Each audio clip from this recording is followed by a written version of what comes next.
नाज़रीन, drama serial रस्म वफा की आज की वीडियो बहुत दिलचस्प है, पूरी देखिएगा। चैनल को सब्सक्राइब नहीं किया तो सब्सक्राइब जरूर कर लीजिएगा। नूर वलीद के घर आती है। वलीद की माँ और बहन नूर को देखकर हैरान होती हैं। वलीद कहता है, आप क्यों आई हैं? अपने शोहर के करतूतों पर पर्दा डालने के लिए? वो तो आपसे कंट्रोल होंगे नहीं, तो फिर बताइए यहाँ आने की वजह क्या है? वलीद की बहन वलीद को कहती है, वलीद, हमें नूर की बात सुननी चाहिए। नूर कहती है, वलीद, मैं तुम्हारी गलतफहमी दूर करने आई हूं। उसामा और इरम का कोई चक्कर नहीं। वलीद कहता है, कोई गलतफहमी नहीं है मुझे। दोनों को मैंने खुद अपनी आंखों से देखा है। ये देखकर तो कोई भी कह सकता है कि इन दोनों का चक्कर चल रहा है।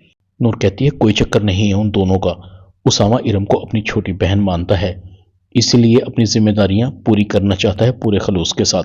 वलीद कहता है, कुछ भी हो, अब यह रिश्ता नहीं होगा। उसामा ने मुझ पर हाथ उठाया है और मैं ये कभी भूल नहीं सकता। इरम ने एक बार भी उसामा को नहीं रोका। इसका यही मतलब है ना कि वो मुझसे शादी करना ही नहीं चाहती? नूर कहती है, ऐसा नहीं, वो तो खुद बड़ी परेशान है। ऊपर से राशिद अंकल का हार्ट अटैक की वजह से इंतकाल भी हो गया है। नूर चली जाती है। वलीद की माँ और बहन वलीद को समझाती हैं। वलीद एक बार फिर सोच लो, हो सकता है जो नूर ने कहा वही सच हो। दूसरी तरफ महरीन कहती है, समझ नहीं आ रही मुझे, राशिद भाई के घर में जो भी बुरा होता है उसका जिम्मेदार उसामा को क्यों ठहरा दिया जाता है? अब उसामा ने क्या गलत किया था? बजाय इसके कि राशिद भाई अपनी बेटी से पूछ-गूछ करते, मगर नहीं, राशिद भाई ने तो आकर सीधा उसामा का गिरबान पकड़ लिया।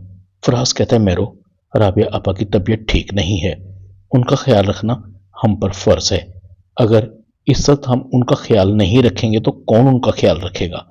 मैरो कहती है, मुझे कुछ समझ नहीं आ रही फराज, बस मैं इतना चाहती हूं कि इस सारे खेल में मेरा बेटा सफर हो रहा है। दूसरी तरफ नूर उसामा को कहती है, राशिद अंकल चले गए, इरम की शादी बीच में रह गई, आखिर उनकी शादी तो करनी है ना। अब तुम ही बताओ उसामा, इस मसले को कैसे सुलझाएंगे? मैं तो वलीद के घर भी गई थी वलीद को समझाने के लिए। उसामा कहता है, क्या तुम वलीद के घर गई थी? नूर कहती है, हाँ, मैं वलीद को समझाने गई थी कि उसे गलतफहमी हुई है। तुम्हारा इरम से कोई चक्कर नहीं, तुम इरम को अपनी छोटी बहन समझते हो। बताओ मैंने क्या बुरा किया? उसामा कहता है, तुम्हें वलीद के घर नहीं जाना चाहिए था, वो घटिया आदमी है। इरम भी उसके साथ शादी करने में इंटरेस्टेड नहीं है। नूर कहती है, यही तो मैं तुम्हें समझाना चाहती हूँ। इरम तुम में इंटरेस्टेड है, इसी वजह से वो वलीद से शादी नहीं करना चाहती, मगर ये बात तुम्हें समझ नहीं आती। वलीद को समझ आ गई है। अगर तुम्हें शक है कि मैं गलत कह रही हूं तो जाओ इरम की डायरी देखो, जिसके हर सफ़े पर तुम्हारा नाम लिखा हुआ है। ड्रामा रस्म वफा में इतना ही। चैनल को सब्सक्राइब कर दें। शुक्रिया।